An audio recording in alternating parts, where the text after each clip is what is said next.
কিয়ামত ততক্ষণ কায়েম হবে না যাবত ইয়ামানের কাহতান স্থান থেকে অথবা কাহতান নামক গোত্র থেকে, যে গোত্রের লোকেরা আরব বিশ্ব সহ সারা বিশ্বে ছড়ানো আছে, এই গোত্রের একটা লোক বের হবে ইয়াসুকুন নাস, মানব জাতিকে সে পরিচালনা করবে বিআসাহু, তার লাঠি দিয়ে। লাঠির কথা কোরআনে দুই জায়গায় পাই আমরা। এক মহাশক্তিধর অলৌকিক ক্ষমতাধর লাঠি একটা পাই মুসা আলাইহিস সালামের কাছে, আর আরেকটা পেলাম এই লোকের কাছে।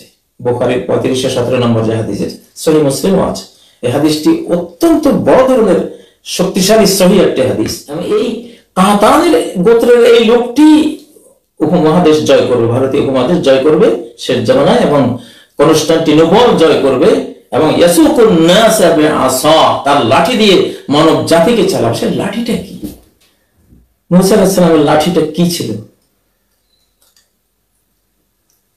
فأوحينا إلى موسى أن اضرب بعصاك البحر فانفلق। আমি মুসা আলাইহিস সালামের কাছে ওহী প্রেরণ করলাম, লাঠি দিয়ে লোহিত সাগরে আঘাত করো।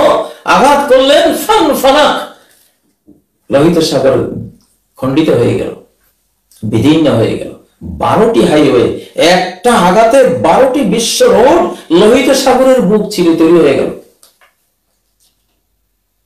কি লাঠি, কি পাওয়ার! আল্লাহ যখন কারোর সাথে থাকেন ঠিকই তার লাঠির মধ্যে সে পাওয়ারটা তিনি দিতে পারেন, পাওয়ার পদ্ধতি। তার এখন এই লোকটা কাহতানি লোক শেষ জামানায় আসবে, সে তার লাঠি দিয়ে বিশ্ব মানবতাকে পরিচালনা করবে। আশা করি ইনি ইমাম মাহদী হবেন ইনশাআল্লাহ। দলিল প্রমাণে সেটাই প্রমাণ হয়, আমি আরেক পর্বে সেটা ক্লিয়ার করব। ইনি ইমাম মাহদী হবেন। তো তিনি কোরআনের পাওয়ার দিয়েই তার এই মুসা আলাইহিস সালামের মতোই তার এই লাঠিটার পাওয়ার। মুসা আলাইহিস সালামের কিসসাই কিন্তু, মুসা আলাইহিস সালামের কাহিনী আল কোরআনের সর্ববৃহৎ কাহিনী। বড় বড় সমস্ত সূরায় মুসা আলাইহিস সালামের কাহিনী আল্লাহ বর্ণনা করেছেন, যেটার কারণটা সূরা যুখরুফের 56 নম্বর আয়াতে আল্লাহ বলেছেন, فَجَعَلْنَاهُمْ سَلَفًا وَمَثَلًا لِلْآخِرِينَ। আমি যে লাঠির আঘাতে লোহিত সাগরে 12টি হাইওয়ে বের করে বনি ইসরাইল মুসা আলাইহিস সালামের জাতিকে পার করে দিলাম, ফেরাউনের দলবলকে লক্ষ লক্ষ সৈন্যবাহিনীকে ডুবিয়ে দিলাম, এদেরকে আমি করেছি সালাফান, এরা সালাফ, এরা অগ্রজ। পরবর্তী জামানায় ফেরাউন যারা আসবে, আখেরি জামানার ফেরাউনদের জন্য এরা অগ্রজ, এরা মাসাল। আখেরি জামানার ফেরাউনদের জন্য, আল্লাহদ্রোহীদের জন্য মুসা আলাইহিস সালামের জামানার ফেরাউন হলো এক্সাম্পল, উদাহরণ।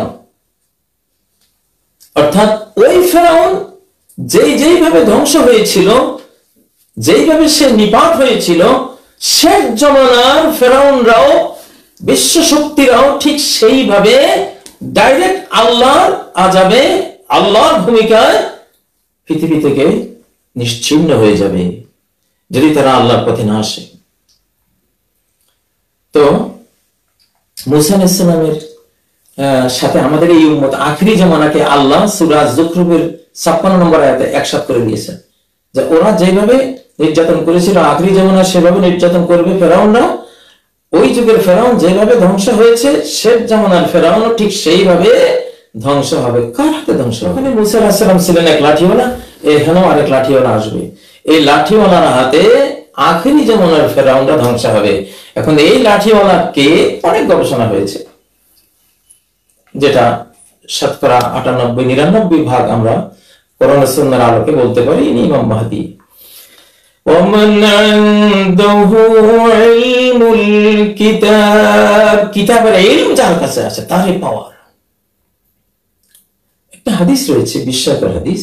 নবীজি বলছেন, বাইনা আনা নাইমুন, এক সময় আমি যখন ঘুমন্ত ছিলাম। এই হাদিসটি সহিহ বুখারী সহ বিভিন্ন হাদিস গ্রন্থে রয়েছে। উহতুমিলা বিআমুদিল কিতাব, আমি ঘুমিয়েছিলাম, আমার মাথার সিথানের নিচ থেকে কিতাবের পিলার, আলোর স্তম্ভটি তুলে নেওয়া হয়েছে। ফাতবারাতুহু বাসারি, আমি তাকিয়ে থাকলাম, কোরআনের আলোর স্তম্ভটি কোথায় নিয়ে যাওয়া হচ্ছে? এটা কি আল্লাহর কাছে নিয়ে যাওয়া হচ্ছে? তাহলে তো কোরআন উঠে যাবে। তো দেখলাম যে না, শাম, কোরআনের এই আলোর স্তম্ভটি শামে রাখা হয়েছে। শাম হলো বাইতুল মুকাদ্দাস মসজিদের আশপাশে যে রাষ্ট্রগুলো আছে। আগে শাম একটা নামই ছিল, বর্তমান যে ফিলিস্তিন, ইসরায়েল, এটাও শাম, উর্দুন বা জর্দান এটাও শাম, লেবানন এটাও শাম, সিরিয়া এটাও শাম, কুর্দিস্তানের একটা বড়, ইরাকের একটা বড় অংশ এটাও শাম, তুরস্কের একটা বড় অংশ এটাও বিশাল এই শামের অংশ, মিশরের মধ্যে পড়েছে একটা অংশ, এই পুরোটা মিলে শাম। তো কোরআনের স্তম্ভ শামে রাখা হয়েছে। তো এখানে ইমাম মাহদী এবং ঈসা আলাইহিস সালামের বিশ্ব শাসনের রাজধানী হবে। তো এই এই এই যে কোরআনের স্তম্ভ, কোরআনের আলোর স্তম্ভ, নূরের স্তম্ভ, এটা হলো কোরআনের জ্ঞান বিজ্ঞানের আলো। এইটাই ইমাম মাহদী আলাইহিস সালাম, ঈসা আলাইহিস সালামের হাতে থাকবে। এবং ওই লাঠিওয়ালা যিনি কাহতান গোত্রের সম্প্রদায়ের বা কাহতান নামক স্থানের যে মানুষটি, তার লাঠি দিয়ে গোটা বিশ্ব মানবকে শাসন করবে, পরিচালনা করবে। সে বিস্ময়কর লাঠি, এটা কি কোনো অ্যান্টেনা বা কোনো ন্যানো প্রযুক্তির বা কোনো লাঠি বা অন্য কোনো কিছু না, সাধারণ লাঠি, যেটা আল্লাহর হুকুমে মুসা আলাইহিস সালামের লাঠির মতোই এক বিশাল ক্ষমতার আধারে পরিণত হবে, সেটা আল্লাহ জানেন। তো সেই লাঠিওয়ালা কিন্তু আসবে। অতএব কোরআন তার পাওয়ার দেখাবে, কোরআন তার ক্ষমতা দেখাবে ইনশাআল্লাহ। এই কোরআন দিয়ে পৃথিবীকে দ্বিখণ্ডিত করা সম্ভব, পাহাড় চালিয়ে দেওয়া সম্ভব, মৃতদের সাথেও কথোপকথন করা সম্ভব। এই আয়াতের এই কথাগুলো হয়তো বা সামনে আমরা দেখব।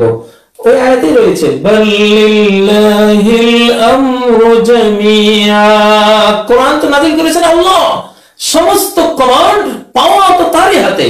অতএব কেন এটা অসম্ভব? অবশ্যই সম্ভব। প্রিয় ভাই বোনেরা, জামানার বিস্ময়কর কোরআনিক তথ্যগুলো কোরআন থেকে এবং কোরআনিক সূর্যের যে চাঁদ চন্দ্র অর্থাৎ হাদিস এবং সুন্নাহ এবং আমাদের বর্তমান যুগের গবেষণা, কোরআন সব যুগের গবেষণা হয়ে হয়ে নিত্য নতুন এর জ্ঞান বিজ্ঞানের ইনফরমেশন আসতেই থাকবে, বের হতে থাকবে। এগুলো আপনাদের সাথে শেয়ার করবো ইনশাআল্লাহ। আজকে আখিরি জামানা প্রথম পর্ব এখানে ইতিরেখা টানলাম। তো এই লাঠিওয়ালা কে এবং তিনি কি করবেন আগামী পর্বগুলোতে ইনশাআল্লাহ সেদিকে যাব, সেগুলি ইনশাআল্লাহ নিয়ে আসবো। আল্লাহ তাআলা তৌফিক দেন। সুবহানাকাল্লাহুম্মা ওয়া বিহামদিক, আশহাদু আল্লা ইলাহা ইল্লা আনতা, আস্তাগফিরুকা ওয়া আতুবু ইলাইক। ওয়াসসালামু আলাইকুম ওয়া রাহমাতুল্লাহি ওয়া বারাকাতুহু।